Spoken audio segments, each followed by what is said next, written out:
Muy buenas tardes y bienvenidos una semana más a la entrevista. Hoy ponemos el foco en lo cultural, pero también en la historia cultural de la ciudad, porque hace 60 años, en 1963, se fundaba aquí en Vigo la Fundación Penzol y uno de sus fundadores, de sus creadores, de sus impulsores, fue Francisco Fernández del Riego, a quien este año, en el 2023, se le ha dedicado en el pasado mayo el Día das Letras Galegas. ¿Y con quién mejor para hablar de la Fundación Penzol y también de Francisco Fernández del Riego? Con José Manuel Soutullo. Muy buenas tardes. Buenas tardes. Director de la Fundación Penzol. Así es. Cuéntanos un poquito, José Manuel, porque este año hacemos esos 60 años de la Fundación Penzol. ¿Por qué nació? ¿Por qué se impulsó esta fundación, este órgano?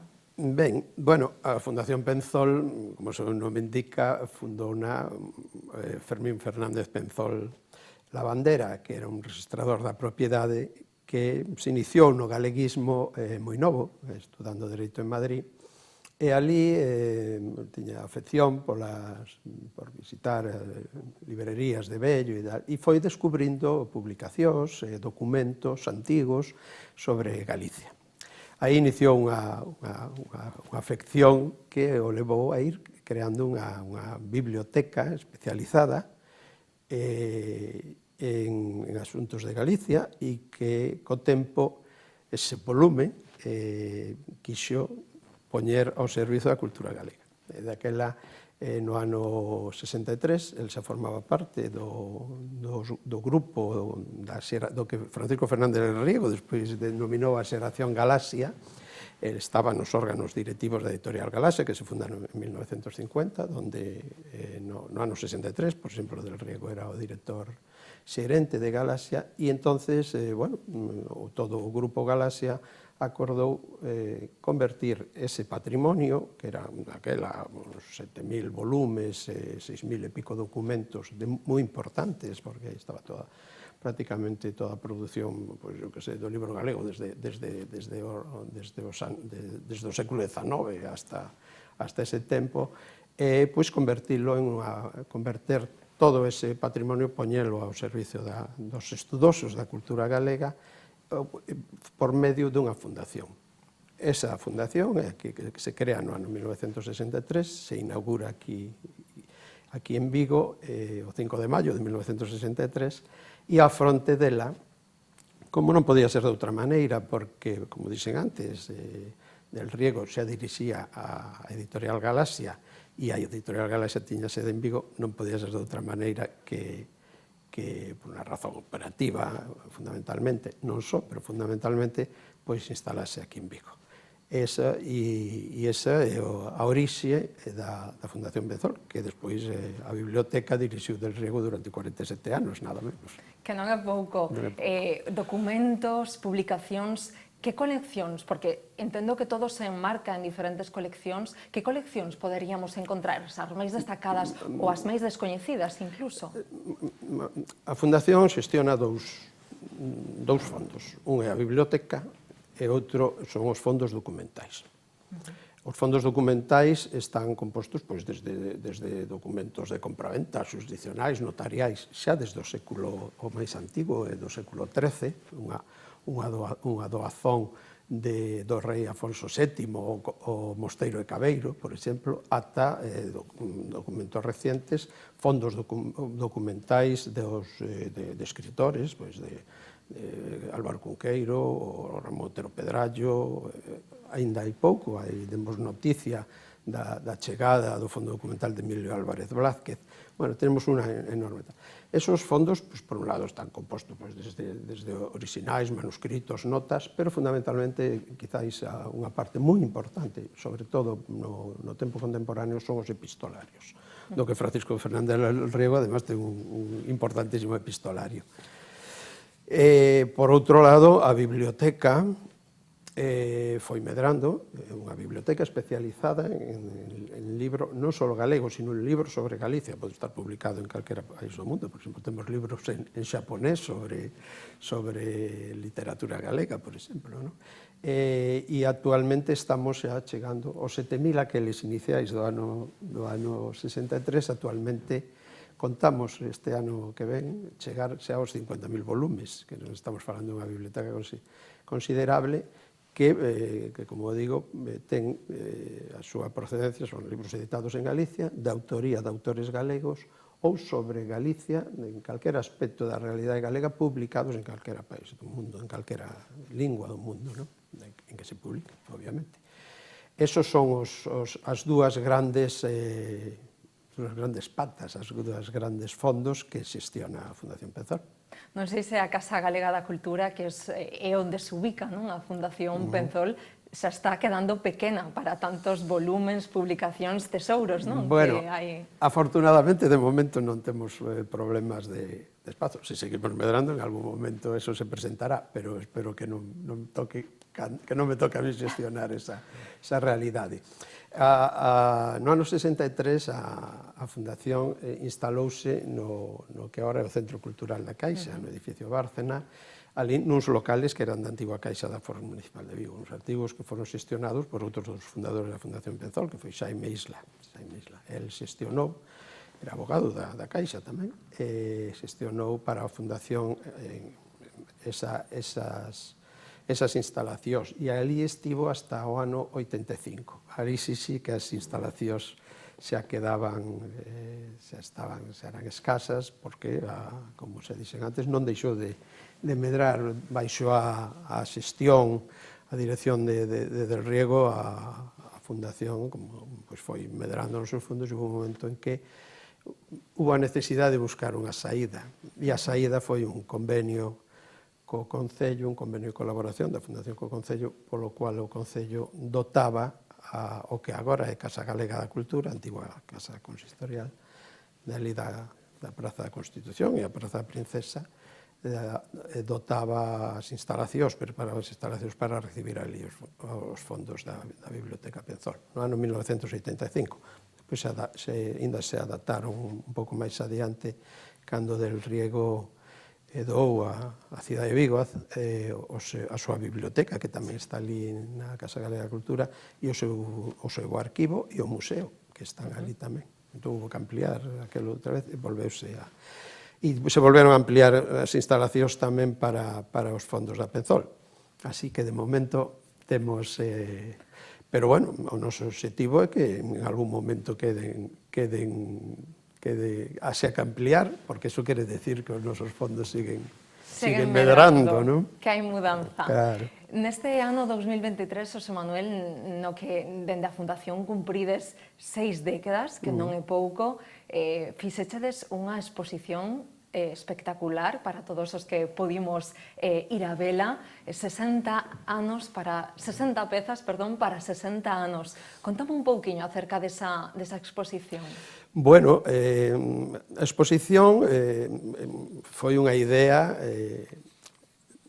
do anterior director, de Xosé Francisco de Quico Domínguez, que foi director ata que eu collín o relevo, porque por decisión propia del que xa levaba casi unha dúcia de anos, foi quen relevou a Francisco Fernández del Riego, na dirección da Penzol, e el, xa un pouco antes do relevo, xa tiña en mente para a data dos 60 anos ese concepto de 60 pezas para 60 anos.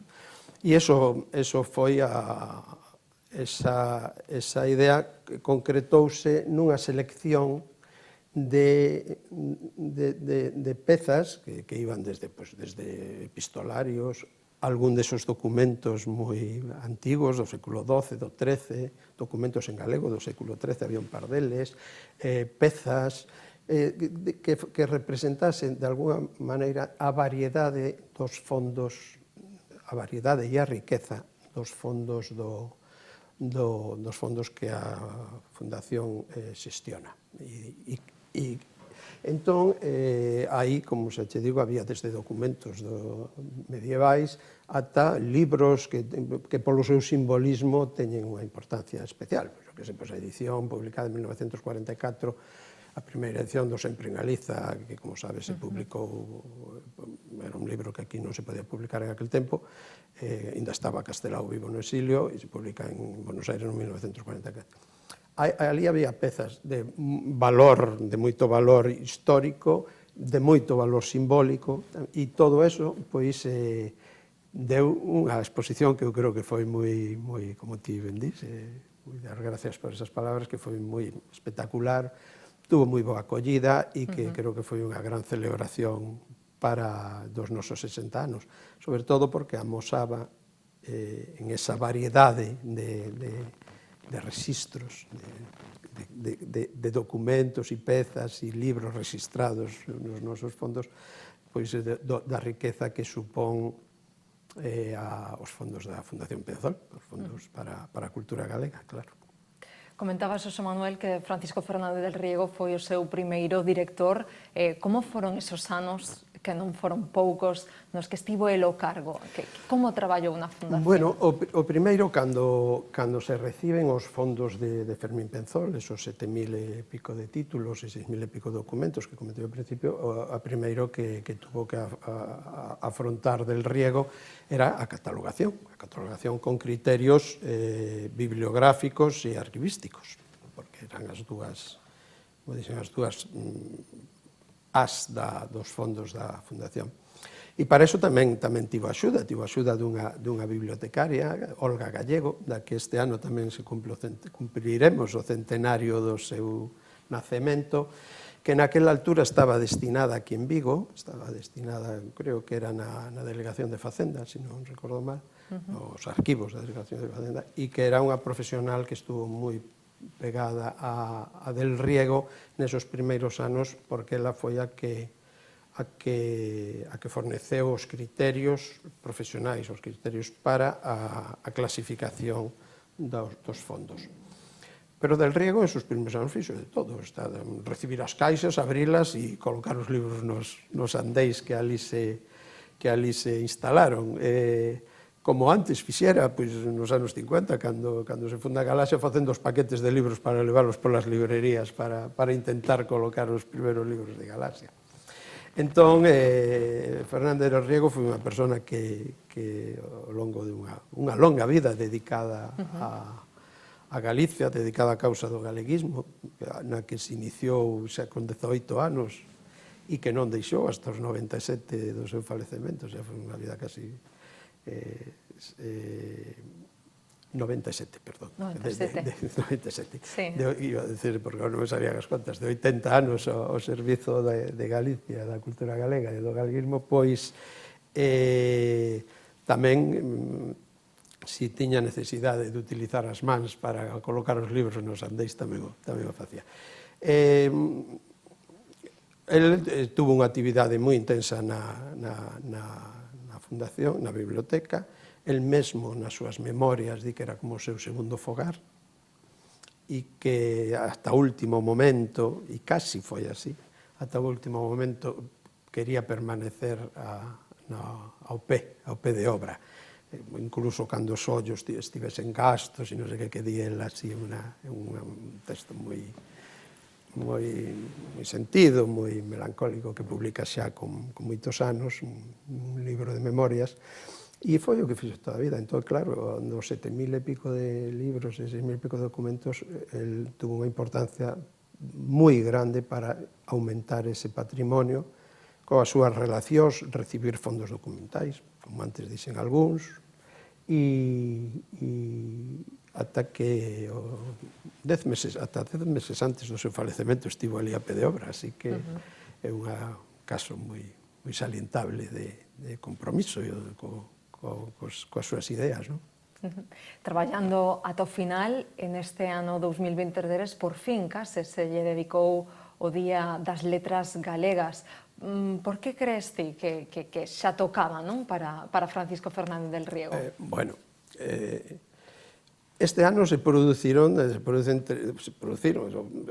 o aniversario, o 60 aniversario de 3 feitos moi importantes na historia da cultura galega contemporánea, do século XX, da segunda metade do século XX, sobre todo, que foi a creación da institución do Día das Letras Galegas, a creación da Fundación Penzol e tamén unha terceira da que ele tuvo referencia, que foi a fundación da revista Grial, da Revista Galega de Cultura Grial. Nos 3 estuvo del Riego como personaxe principal, non único, pero sí principal, porque foi codirector de Grial 25 anos, desa revista que el fundou, codirector con Ramón Piñeiro, ata o seu número 100. O Día das Letras Galegas foi unha iniciativa del, apoiada por outros dous académicos, preceptivo, unha proposta que tiña que estar apoiada por dous académicos que tamén estaban relacionados con Galaxia e a creación da Penzol, que era Manuel Gómez Román, o arquitecto daqui de Vigo, e Xesús Ferro Couselo, que tamén eran membros do equipo de Galaxia, do Consello de Administración de Galaxia. Entón, esa é a segunda razón. E a terceira son os 60 anos na Penzol. E, ademais, Francisco Fernández del Riego foi tamén presidente da Real Academia Galega, na que ingresou en 1960. Bueno, só o ser o académico que propuxo a creación do Día das Letras Galegas, que é un dos feitos, as iniciativas culturais máis exitosas, exitosas desde o punto de vista da recepción pública e do que move a súa celebración, xa eso sería unha razón máis que suficiente, non? Pero se sumamos isto que acabo de dicir, se sumamos os seus 70 libros e os máis de 4.000 artigos que calculamos ou calcula cos seus estudosos que debeu de publicar ao longo da súa vida sobre temas culturais, fundamentalmente cultura galega, pois a verdade é que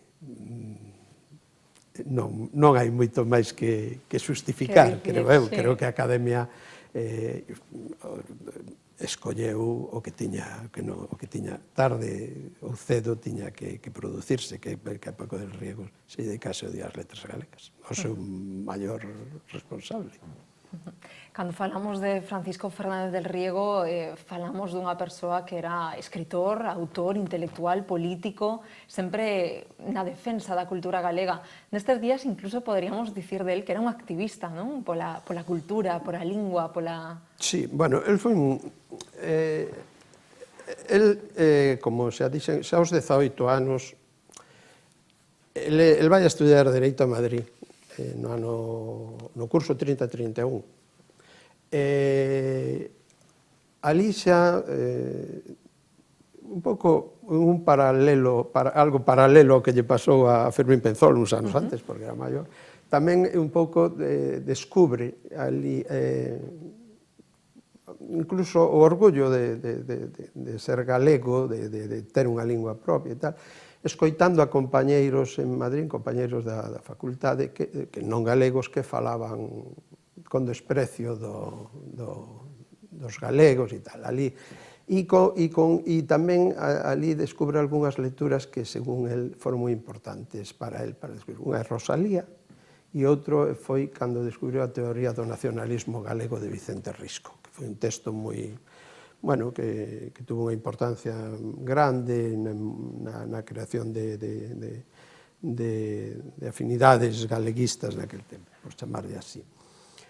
Tiña 18 anos. Coincidiu tamén que era un curso moi axitado, tamén nas universidades, porque estaba a piques de producirse a chegada á República, abril do 31. E ali, bueno, pois el se inicia tamén en algunhas actividades políticas porque se afilia a FUE, a Federación Universitaria Escolar, que era o sindicato, digamos, dos estudiantes republicanos, demócratas, e ese verán, de volta nas vacacións en Vilanova de Lourenza, o 25 de xullo, con 18 anos, xa desde o balcón do Concello, leu un manifesto de reivindicación galeguista, que redactan el e outro compañeiro del, creo que era un estudiante de medicina. O sea, que ese é xa, digamos, a espoleta que inicia isto que decía antes da súa longa vida ao servicio do galeguismo. O curso seguinte, a familia trasladase a Santiago, xa non siga a carreira en Madrid. E nada máis chegar a Santiago xa entra en contacto cos círculos galeguistas de Santiago, en concreto cos relacionados cos Seminarios de Estudos Galegos e tamén coa editorial e a imprenta Nos de Ángel Casal, que despois foi alcalde de Santiago no 36, asesinado no 36. Ángel Casal gobernaba, dirixía, era o propietario da editorial e da imprenta que publicaba naquele momento os autores máis sinalados do galeguismo, Torpedrallo, Vicente Risco. E en esos círculos, cando chega a Santiago, é donde el se incorpora. Cando se funda e se incorpora a esos círculos, e se incorpora tamén as mocedades galeguistas e ao Partido Galeguista. O Partido Galeguista se fundara en decembro do 31, estaba recén fundado. E aí inicia unha actividade frenética realmente, porque tanto política como cultural. Entre o 32 e o 36, sendo un rapaz de 20 e poucos anos, publica un centenar de artigos, por exemplo, de todo tipo, políticos, culturais, sobre literatura e tal, da conferencias. Se convierte en un activista político, chega a secretario xeral das mocedades galeguistas, e durante as campañas para conseguir o estatuto pois se convierte en un orador moi recoñecido con apenas 20 e poucos anos. Por tanto, desde moi novo foi un activista, como dis, en todos os ámbitos relacionados coas reivindicacións lingüísticas, culturais e políticas de Galicia.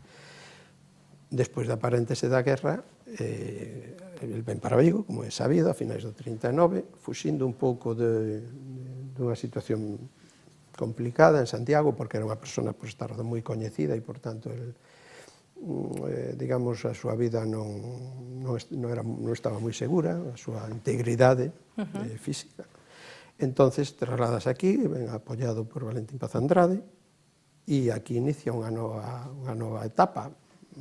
Expediéntano, el xa era profesor axudante na Facultade de Dereito, unha vez rematada a carreira, expediéntano, inhabilitano para dar clases en calquera, non só en Dereito, sino en calquera nivel educativo, e ten que iniciar unha nova vida. Ven a Vigo e inicia unha nova vida, pero inmediatamente xa recuperan primeiro o intento de recuperación clandestina ao Partido Galeguista, no que el tamén é un dos que inicia ese proceso, hasta o 2010, en que falece, quero dicir, non deixou ni un momento de escribir, de actuar, de dirixir a vida. A pesar dos tempos, das dificultades, incluso despois da idade, non? Perdón? Digo, a pesar dos tempos tan difíciles de preguerra, durante a guerra, incluso a posguerra, a dictadura, esos anos tan escuros, sobre todo para a lingua, para a literatura galega, e despois incluso en contra da súa idade, porque, como diste, ata o ultimísimo momento traballando... El foi un traballador, pero tamén foi unha persona que gozou da vida, quero dicir, non foi... Non foi todo o traballo. Non foi, traballou muitísimo, sí, porque tiña esa capacidade, el mismo falaba nos seus libros memorialísticos, que son moi importantes para coñecelo a él, falaba de si mesmo, da súa capacidade de organización, era unha persona así de unha mentalidade un pouco obsesiva, e entonces a orden, tal. Esa orde foi o que lle permitiu facer tantas cousas ao mesmo tempo, pero ao mesmo tempo lle gustaba estar cos amigos, lle gustaba comer, lle gustaba fumarse aqueles charutos Montecristo que fumaba.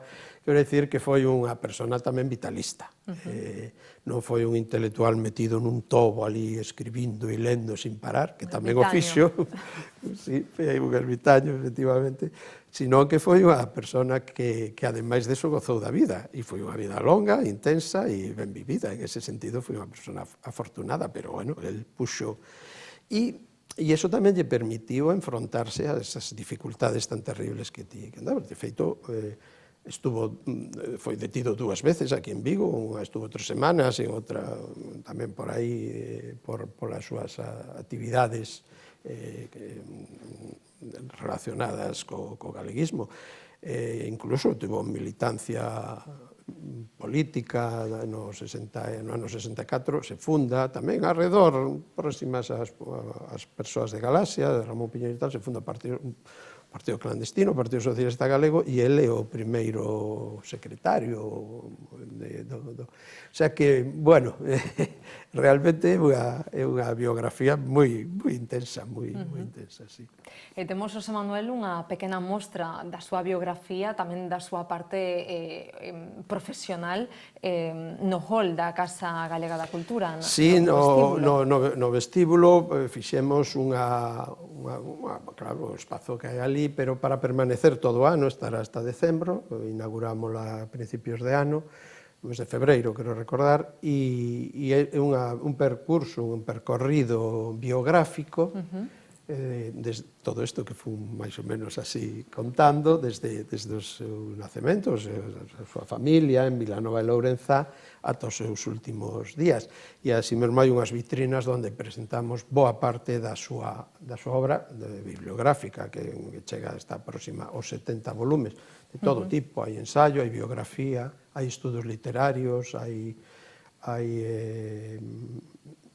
incluso ensaios sobre paisaxes, sobre pintores, bueno, é unha obra moi variada e bueno, quen queira ter iniciarse, que é o que pretende mostras estas, o que pretenden é iniciar, que a xente interesada se inicie no personaxe, despois hai moito que poden ler moito sobre el, xa digo que son moi interesantes os seus libros biográficos. Que recomenda, José Manuel, el ler de Fernández del Riego? Para comezar, por exemplo. Pois Camiño andado, por exemplo, que é o último libro de memorias que publica no ano 2003, por tanto, publica con 90 anos. 2003, sí, son 90 anos. Entón, é un libro onde conta o máis importante da súa trayectoria, desde a familia, os recordos, os veráns, Santiago, Madrid, Santiago, Vigo, a guerra. Ese é o río do tempo. Para outros, este ano publicouse un libro, porque estaba inédito, que estaban nos seus fondos, no seu arquivo, nos seus fondos da Casa Galega da Cultura, o diario de guerra. Ele escribiu un diario de guerra, como sabido, ele tuvo que facer a guerra, digamos, no bando que non era el, no bando que ademais eliminou as liberdades de Galicia e o estatuto e prohibiu o uso oficial da nosa lingua, non? E se publicou este ano, publicou no Editorial Galaxia, un diario de guerra donde é moi gráfico, para ver como o drama da guerra visto por unha persona como el, que ve como todo o seu mundo, as expectativas profesionais, por exemplo, que era profesor na Facultade de Dereito, as súas ilusións políticas e culturais, o Estatuto de Autonomía, os seus amigos, boa parte deles, un número considerable deles que desapareceron, literalmente.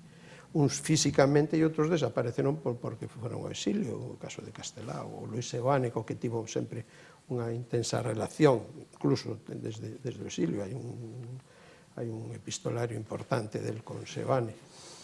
Quero dicir, ese é un libro desde outra perspectiva a que un se pode achegar. Son moi interesantes tamén porque son moi gráficos para ir vendo que son os seus epistolarios. Os epistolarios publicados con Cunqueiro, con Carballo Calero, con Rodríguez Lapa, que era o filólogo portugués moi amigo das xentes de Galaxia. Foi a quen lle encargaron a conferencia de inauguración da Fundación Penzol, por exemplo. Entonces, digamos que se pode, en función do interés de cada lector, pode achegarse o personaxe desde múltiples perspectivas. Última preguntiña, José Manuel. Cara onde se dirixe, cara onde camina a Dirección Penzol despois destes 60 anos? A Fundación Penzol? Sí. Bueno, a Fundación Penzol ten un obxectivo, perdón pola redundancia, fundacional, que é poñer todos os seus fondos, o que xestiona, ao servicio da cultura galega. Iso quere decir que os estudosos non só estudosos, sino interesados en achegarse á historia, á lingua, aos estudos lingüísticos, culturais, históricos, económicos de Galicia. Ali hai un fondo moi importante para ese fondo. O obxectivo principal da Fundación é que este sempre dispoñible ao servizo das xentes que poidan ter interese en achegarse a eles. Son fondos públicos, de atención pública, con personal que atende ali. Hai unha sala de lectura que está aberta de 9 a 2 de luns a venres, e calquera se pode achegar a eles. Tamén, incluso unha parte, xa se vai digitalizando e se pode acceder tamén por medios, pola rede. Ese obxectivo é o fundamental e é o central. Temos outros, pois, na medida do posible, por exemplo, con entrevistas como esta, que moito agradecemos, pois de visibilizar, de que a xente coñeza ese tesouro que se conserva aquí na cidade de Vigo, que, bueno, efectivamente, é para persoas que teñan un interés especial, pero que está aberto a todo o mundo. E, por outro lado, na medida do posible, seguir enriquecendo os fondos. Comentaba antes que hai pouco chegou, o último que nos chegou foi un fondo documental de Emilio Álvarez Velázquez, pero nos aspiramos a seguir recibindo fondos documentais que, unha vez clasificados cos criterios arquivísticos e documentais correspondentes, se poñen ao servizo tamén dos investigadores e as investigadoras que teñan interese por él, claro. Pois moitísimas gracias, José Manuel Soutullo, director da Fundación Penzol, por estar hoxe aquí con nos en la entrevista. Moitas gracias a vos pola invitación. Y a ustedes les esperamos una semana más, la que viene también aquí en la entrevista de Televigo.